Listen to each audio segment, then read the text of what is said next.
Welcome to this episode of the Customer-Centric Retailing Podcast. This is Anil Patel, founder and CEO of Hotwire Commerce. In this podcast, we discuss e-commerce, omnichannel technology, pre-order management, brick-and-mortar operations, retail culture, innovation, and how all these elements come together to create customer-centric retailing. Join us to hear the brightest minds in the retail industry share their experiences and thoughts on the most relevant topics today. In today's episode, we have with us Fred Schofield. He has a really rich career in retail. I met him on LinkedIn. Like many of us start a lot of our experiences online. I met him online on LinkedIn, and we've had a lot of good interactions. It definitely made perfect sense for me to invite him for an episode so we could have a detailed conversation. Because of a lot of his interest and the inputs he has provided on store experiences and all that, most of my questions or ideas that I want to discuss with Fred today will be around store operations, buy online, pick up in store, and store incentivization and things like that. So, welcome, Fred. How are you doing today? Very good. Thank you, Anil. Thank you very much for having me. Cool. To get us started, please tell us about your journey in retail. I've been in retail. I would consider myself a career retailer. I've been in retail since I was in high school. So for the last 40 years, mostly in Toronto, Canada, both as a flagship store manager as well as a district manager for various boutique retailers across the province. Cool. Awesome. You've been into so much of brick and mortar retailing. I think it would be perfect for me to start with this conversation about omnichannel. So within your experience and your point of view, how would you describe a perfect omnichannel experience, especially where the customers are interested in coming in store and buying experiences? Well, I've had, again, some experience both recently with the COVID lockdowns, especially the first and second lockdown, but I can certainly take this back even to almost 20 years ago when e-com first arrived on the scene, and we were picking orders from a store rather than from a warehouse in order to fulfill that new demand. And what became increasingly evident to me, and still is even to this day, is just how close and how regular these customers are to the customers we already have in our store. So they're connected by some way or form. It could be the spouse, it could be the brother or sister, it could be a friend, it certainly could be them as well. But these are not people who live in isolated areas who are ordering online and coming into the store maybe a week or two from now to pick it up. These are our customers that we already see in our stores, I think. Certainly that's what I've discovered. And for whatever reason today, they either don't have the time or maybe they don't feel as comfortable picking up the product today and walking around the store and perhaps shopping. They just want to get in and out. So again, these aren't foreign customers by any means. These are our regular customers. So I think the experience needs to be very, very seamless. It needs to feel almost with the same intensity and care, and to make that whole process work fine. Awesome. Yeah, this is fantastic. In our conversations with, in the LinkedIn or in my client interviews, something that comes up is like what you explained. Everybody wants to do it, but they are having challenges. Particularly, there is a lot of friction their retailers are experiencing from their e-commerce division and the brick and mortar division. They generally, they don't get together so well. And there's always a question that even the online sales, should they be credited to the store or not? So really the question is, the way you explained omnichannel, at this point, one of the important questions that comes up is, how are we going to attribute local stores for the online sales? Should we even do it? How are we going to measure the KPIs of these stores? Because a lot of sales that otherwise the customer would have come in the store, now they are happening online. And like you said, these customers are not foreign customers. These customers have been shopping in the store, or they have experienced the product in the store, but they just placed the order online so they can get it delivered at their home. So I'm like, to reduce the friction between this brick and mortar and online departments or divisions of the company, what do you think? How should we be thinking about the store KPIs and attribution of online sales to the stores? In the short version, I think we really need to align it. It needs to be considered the same type of sale as if the customer was directly in the store purchasing. The first thing that comes to mind, Neil, when we're talking about this, I think back to a retailer who at one point, and again, this is when kiosks first arrived in stores. You'll remember maybe 5 or 8 years ago, there was quite a trend to put an online kiosk in several stores. And it wasn't so much a BOPIS thing or a pickup in store. It was just a chance for the customer to get more accustomed to the corporate website or the company's website, and perhaps order products that the store didn't necessarily carry, but order it online, almost like a special order venue. But in this case, it was ordering online and perhaps having delivered to their home. That led to some serious complications. And I know of a couple of retailers in particular where the store teams didn't necessarily embrace the whole concept because they were dealing with the returns. So they were dealing with the bulk of returns, and not just the returns of product that they could put back on the shelf, but returns of product that their volume of store, because perhaps it was a lower volume store, didn't carry in the first place. So now they have a product that has come back as a refund that was purchased online.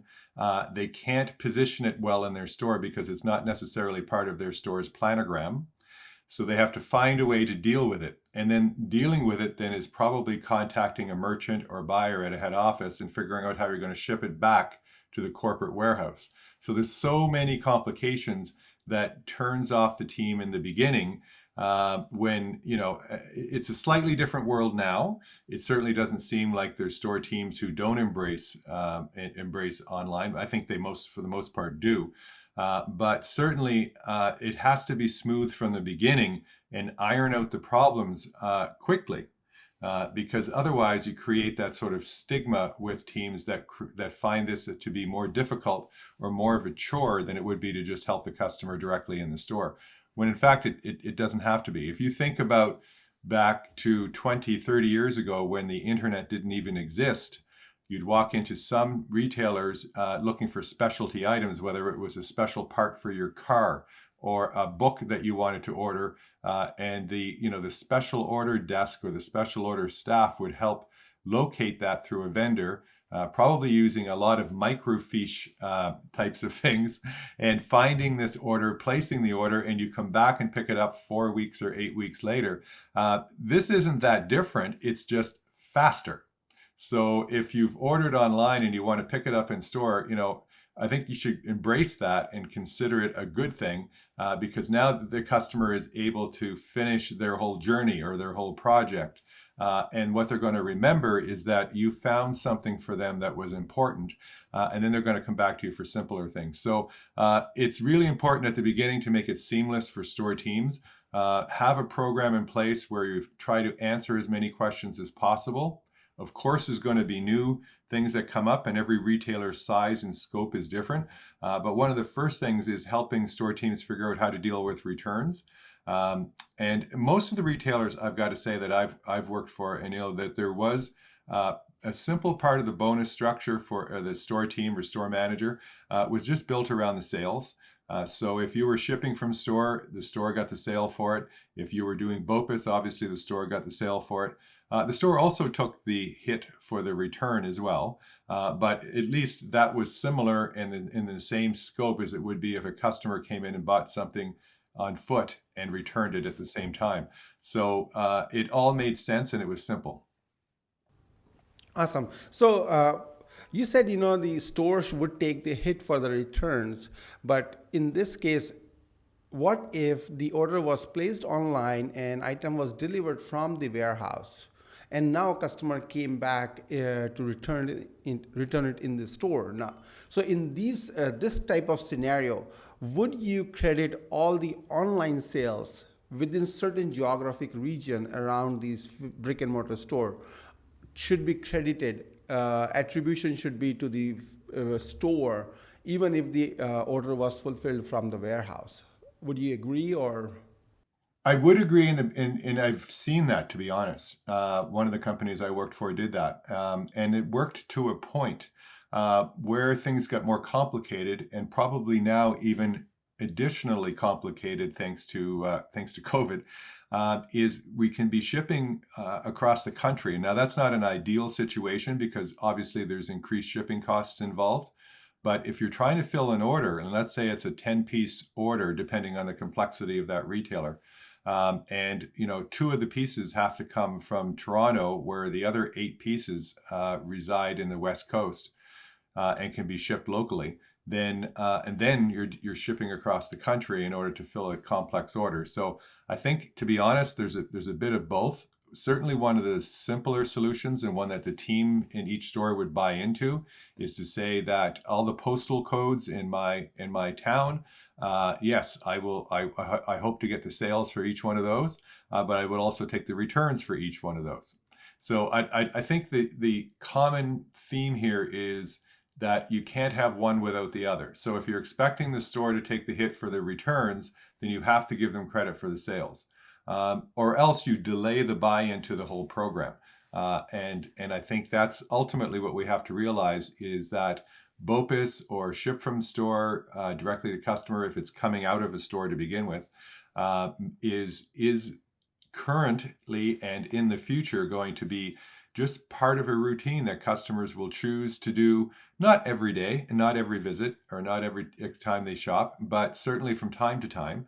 Oftentimes, it's not even a case of the customer not feeling comfortable coming in the store. They just can't for whatever reason. They're busy, they're at work, and they see that there's a new flyer, there's a new promotion, and they want to secure that item before having to come in the store and stand in a big lineup. So they order it online. And then they pick it up after work. So there's nothing wrong with that. And when you think about it, it's even simpler for them and even simpler for us to deal with when the customer wants to just pick up a promotional item and order it online and pick it up in store after they leave work. But if the store doesn't get credit for that, then it becomes a real burden of a task as opposed to something they can get excited about. But if you're going to do the sales, then of course you have to allow for the returns as well. It's no different than if they were shopping in the store. Yeah, this is important, right? So, the store KPIs, we definitely need to rethink with keeping in mind about all the online sales that is happening. And particularly if you have stores, then like you said, postal codes should be assigned to the store, wherein all the orders that are shipped in those postal code in that certain geographic region should be attributed to the store. And this will, bring the store people as a part of that whole mission and make it successful to serve the customer better, because today's the customers are really want to use technology as much possible because it helps. It simply helps, reduces the friction in the buying, and you have more time to actually enjoy the experience. You can go in the store and check out the product or do other things instead of standing in line and caring about all these things.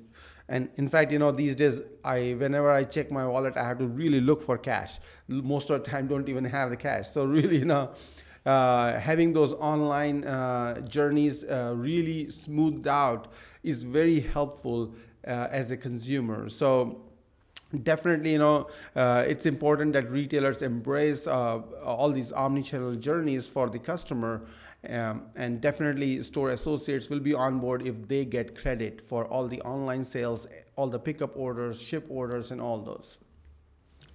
Taking that conversation further, when I'm talking to retailers, many times it comes up that by adding buy online pickup in store option, there's a risk of overloading the store associates with the extra work. I'm surprised. I'm really surprised that leaders in these big retailers are thinking in such a way or this direction, because for me, this is a lost opportunity. There are many customers today, if they could place BOPIS order, they will not go in the store without placing the order. They really want to place the order because now this actually ensures the item is available, and also that it's packed and ready to go, so you don't have to waste time in the store. But the retailers, like leadership teams in the retail companies, they are worried that by introducing BOPIS program, they are going to overload the associates. So what is your experience around it? Like, how are associates taking the BOPIS program in general? And also, like, how can technology or the tools or the training can enable store associates to serve the customers better, and also at the same time perform good in their own on their own KPIs? Well, I think first of all, again, it does come back to individual businesses and retail businesses, and of course their leaders. One of the places that I discovered early on and focused on was with the rest of my management team, is gathering an understanding of who our top 10 customers were. And we, as good merchants, we each have customers who we can recall by name, by first name.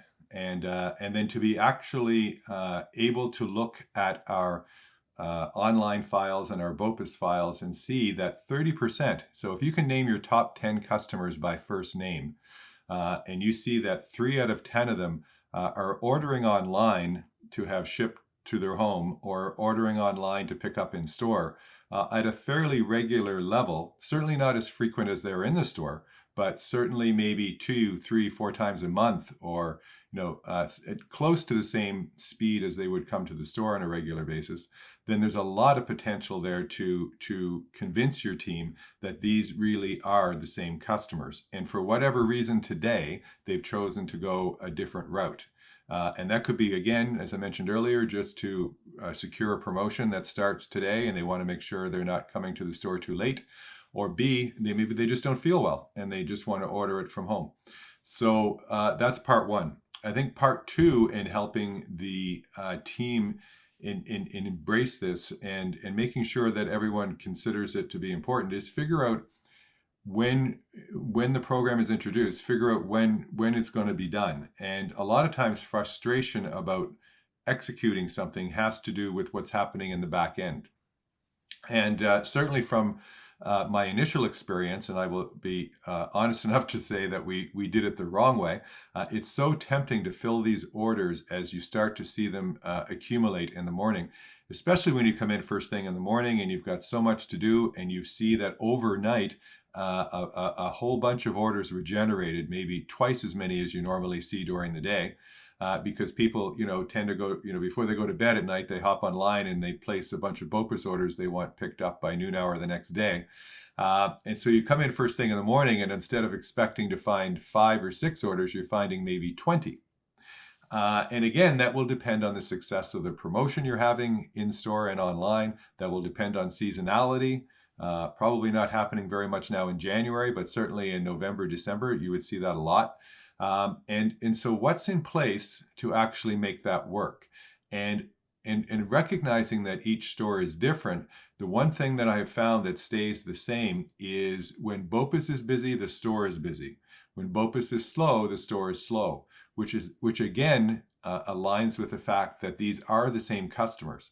So I wouldn't expect, other than perhaps during a lockdown, that you would find BOPIS to be any busier in its peaks and its graph than you would for the regular store. So it should be fairly common. If you see 20 orders in the morning, you're going to continue to see that for as long as the store is in its peak season, or as long as it's in its promotion that it's having. And then when all that's over, it may drop back to 10.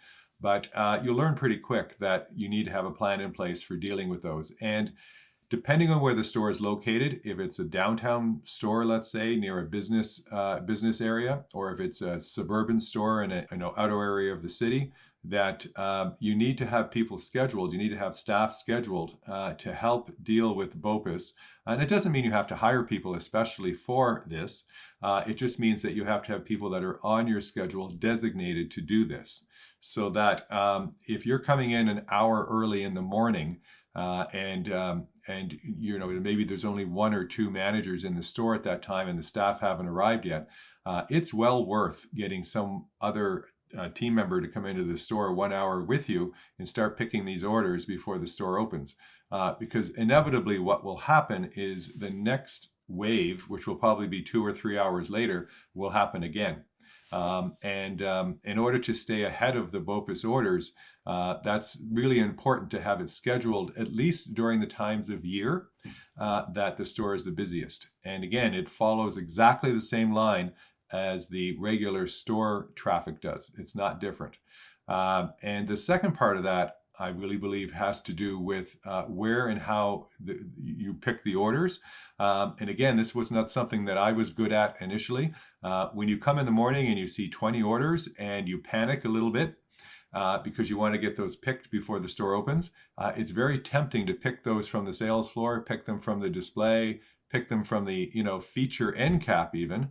And then before you know it, you're doing this and the other staff are doing this, and you have a store that continuously looks worse and worse and empty and empty.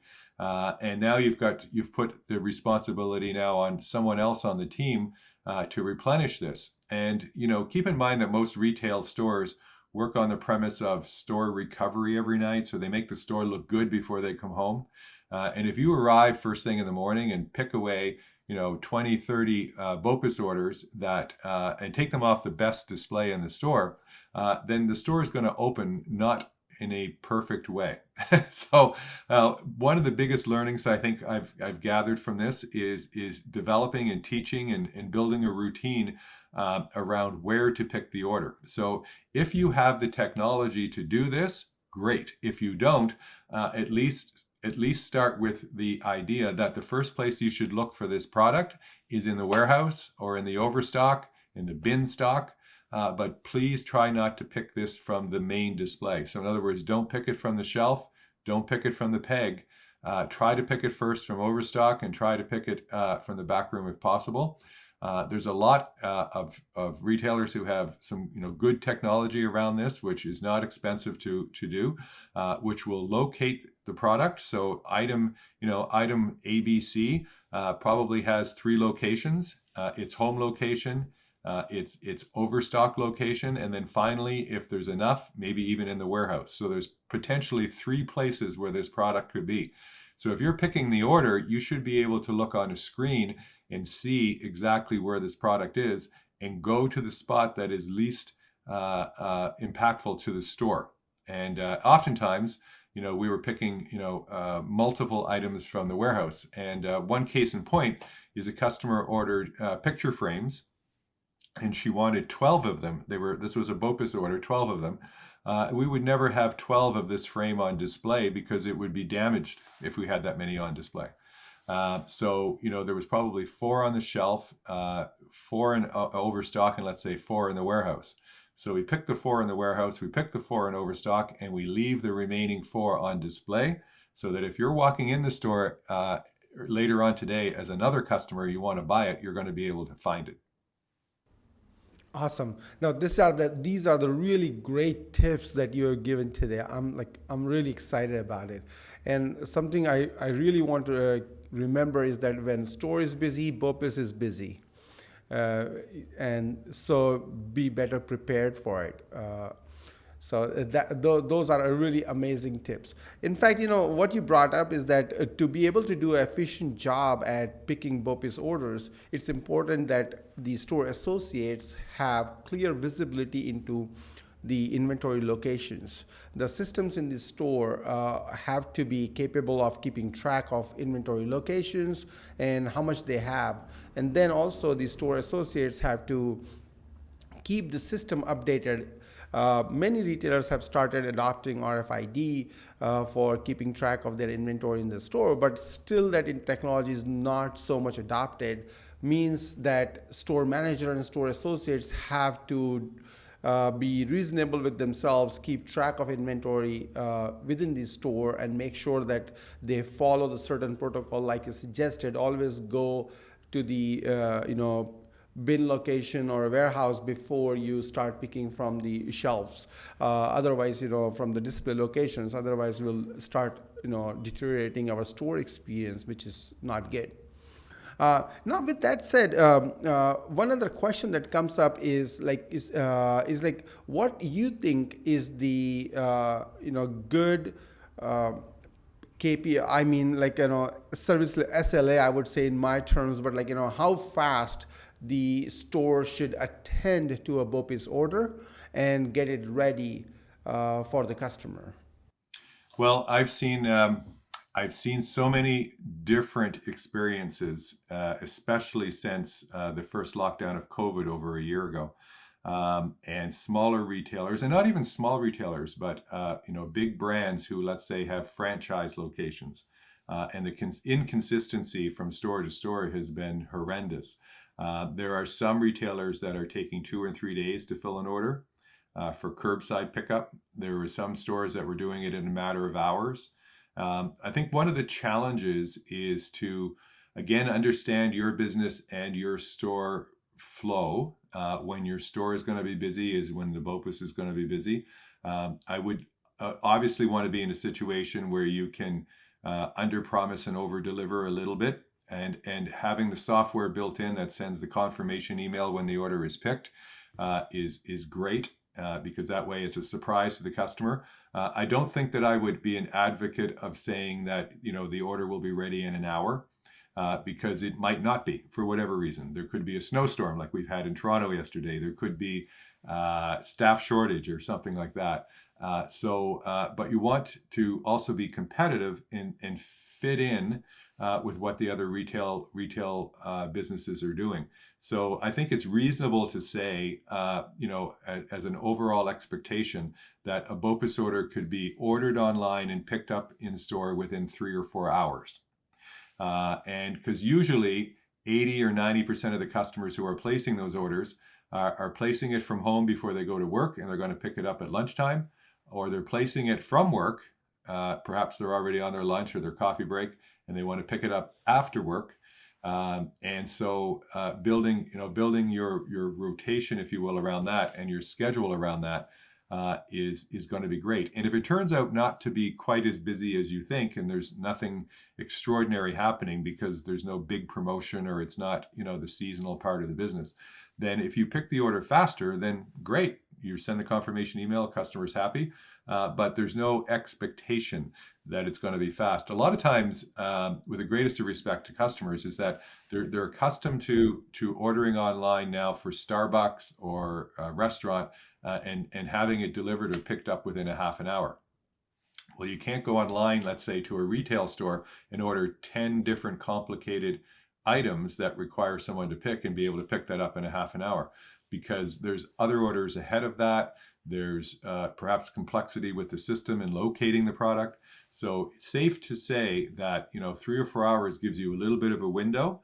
And sometimes there's even one of the retailers I worked with recently, the delay from having the time the order was placed to the time it actually arrived at the store was up to 30 minutes. So, in that sense, the order was already a half an hour old by the time we got it.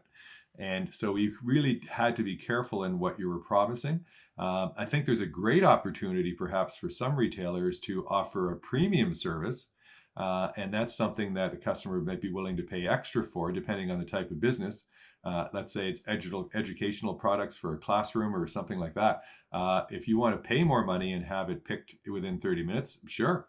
But normally, I think 3 or 4 hours is a good window, because that allows for the majority, probably 90% of your customers, to order it in the morning, pick it up in the afternoon, or order it in the afternoon and pick it up in the evening if they live in the suburbs.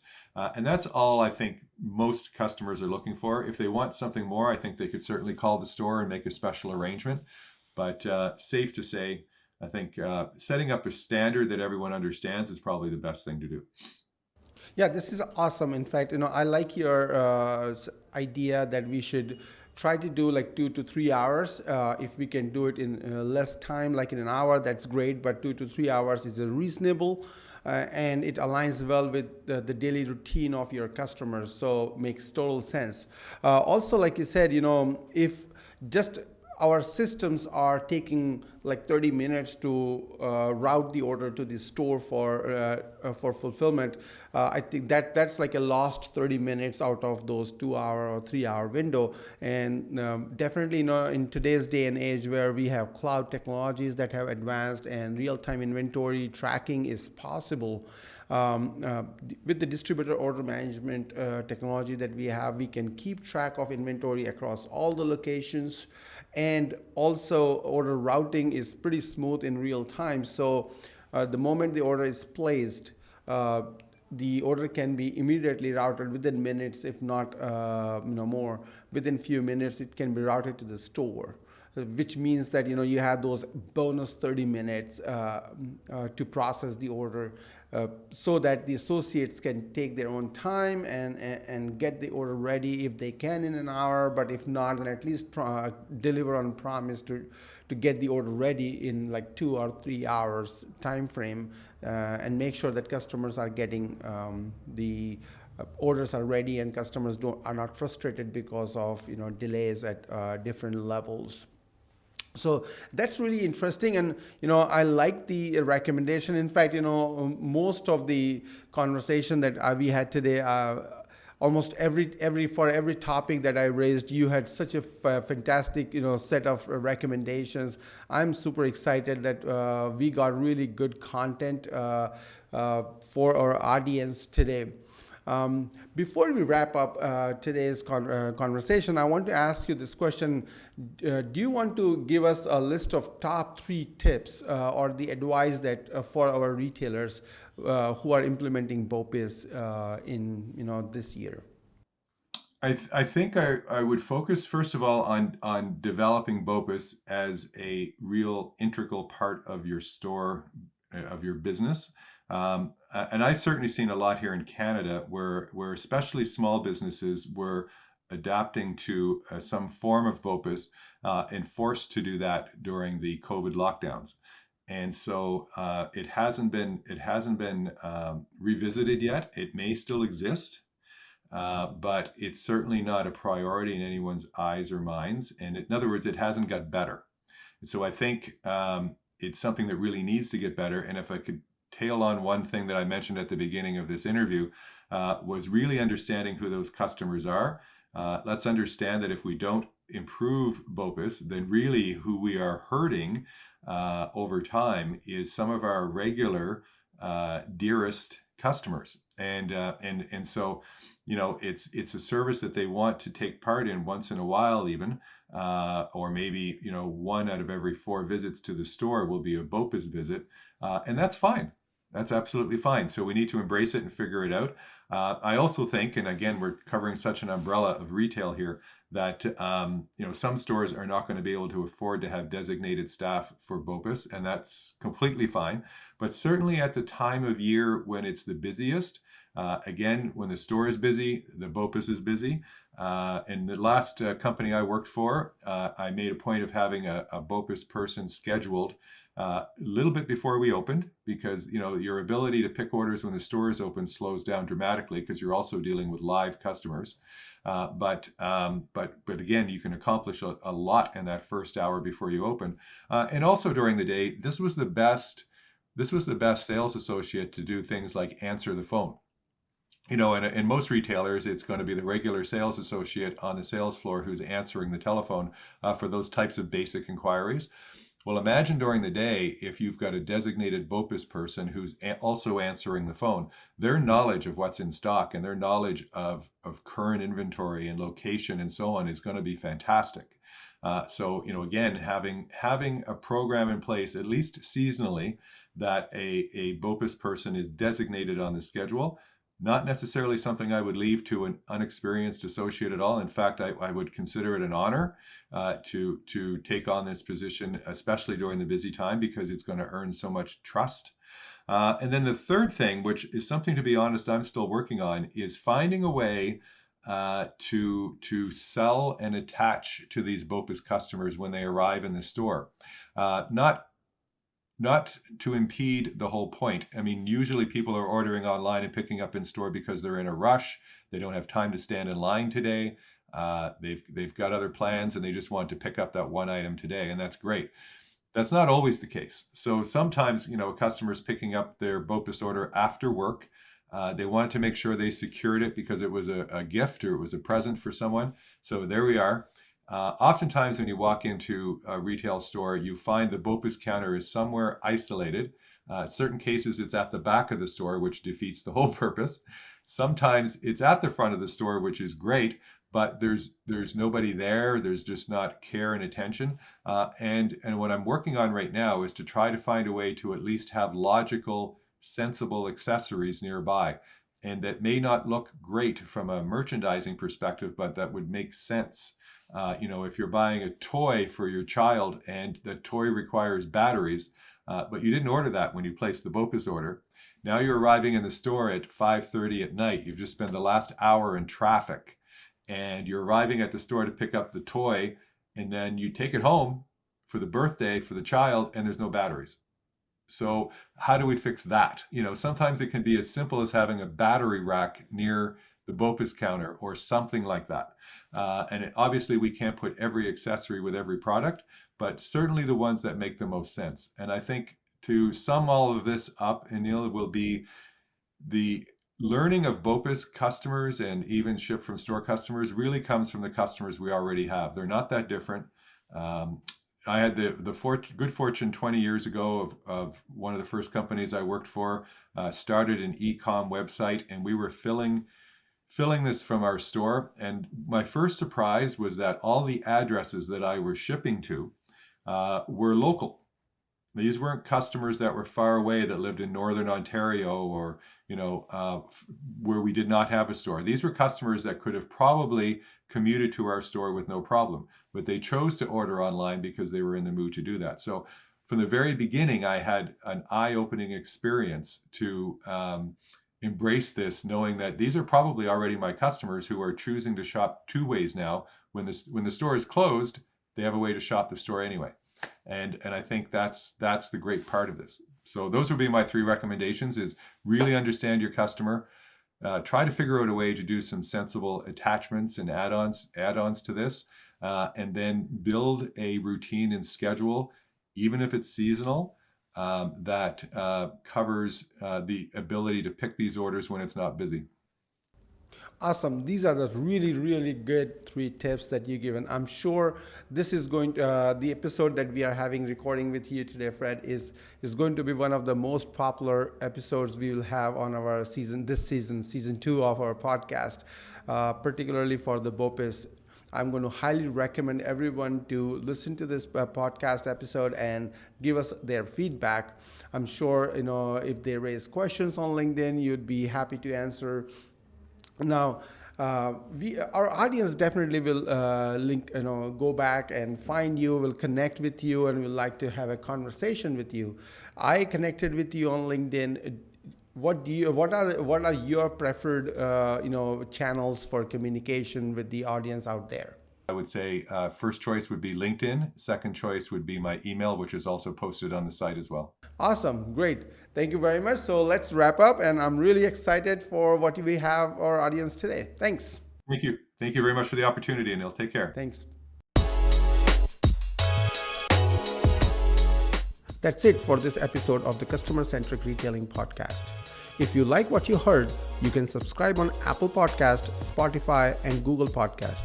Please rate and review and recommend to a friend or a fellow retail fanatic. This podcast is presented by Hotworks Commerce.